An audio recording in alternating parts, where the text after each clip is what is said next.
Здравей, България! Здравейте, българи!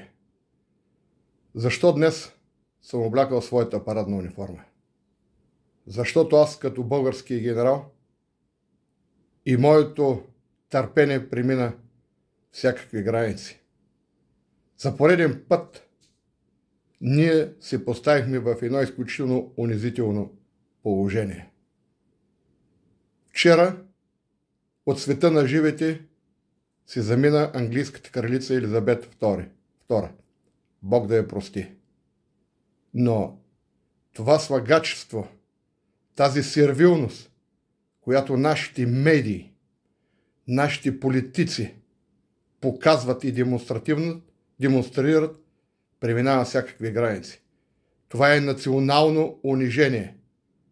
И аз като български генерал, като представител на българската армия, която представлява и защитава независимостта и суверенитета на нацията, не бих допуснал това унижение. Нима България е колония на Великобритания? Нима България е част от Британската империя? Да бъдем толкова сервилни. Да, нормално е, човешко е да изкажем своите съболезнования, да изкажем своята съпричастност и толкова.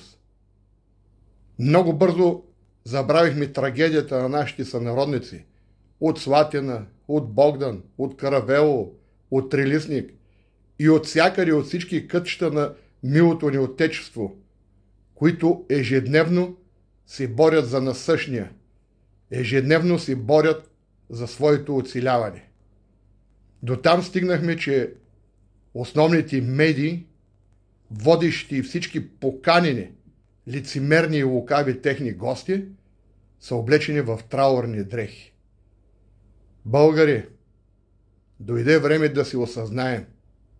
Дойде време да направим своята решителна стъпка и на 2 октомври да накажем всички онези национални предатели, да накажем всички онези, които са на хранилката на чужди неправителствени организации и фондации, които се захранват с милиони долари, за да всеят смут, за да разлагат българското общество, да ни отклоняват, да ни откъсват от нашата естествена среда. Затова, българи, аз ви призовавам да си осъзнаем всички ние заедно, да бъдем смели и на 2 октомври тази година, по-малко от месец, да излезем масово и да се явим в избирателните бюра и да гласуваме, но не като дадем своя глас и дадем поредното доверие на всички тези национални предатели, които досега се упражняваха върху нашия гръб. А ние от Справедлива България заявяваме категорично, че след като влезем в българския парламент, ще несем предложение всички медии да бъдат прегледани, собствениците на медиите, и няма да допуснем чужди граждани или чужди компании да бъдат собственици на българските медии, електронни, писмени и всички разновидности, тъй като ние разглеждаме, че честотният диапазон, че медиите са от изключително важно значение и директно рефлектират върху националната ни сигурност. А ние от Справедлива България се ръководим и изхождаме винаги от националните ни интереси. Все пак като нормални хора да изкажем своите съболезнования на жителите на Великобритания.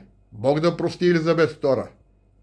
Но толкова, повтарям, ние не сме колония, ние не сме част от англосаксонското общество.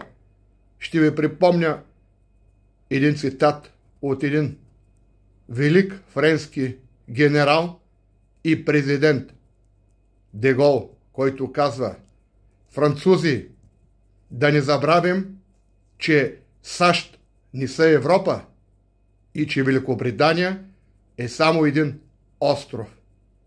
България е свободна, независима и суверенна страна, българи. Помнете това.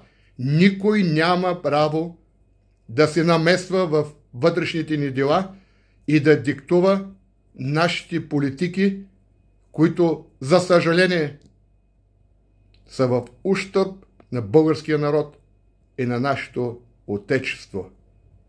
Днес е една дата, не просто дата, поредния ден от календара. Днес, 9 септември, е една преломна дата в най-новата ни история. Така че си позволявам да честитя празника на всички онези стотици хиляди наши сънародници, които го чувстват като празничен този ден и биха го отбелязали по свой начин. Честит ви празник, сънародници! Честит 9 септември! Ние не трябва да забравяме своята история. Но България е над всичко и преди всичко. България не е колония на която и да е страна.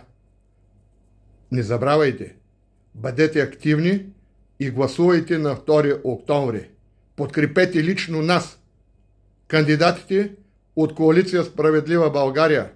Ние се явяваме под номер 6, защото коалиция България, Справедлива България е кауза. Ние се ръководим и ще се ръководим само и единствено от националните ни интереси. За Справедлива България с номер 6 в интегралната бюлетина. Бъдете живи и здрави сънародници!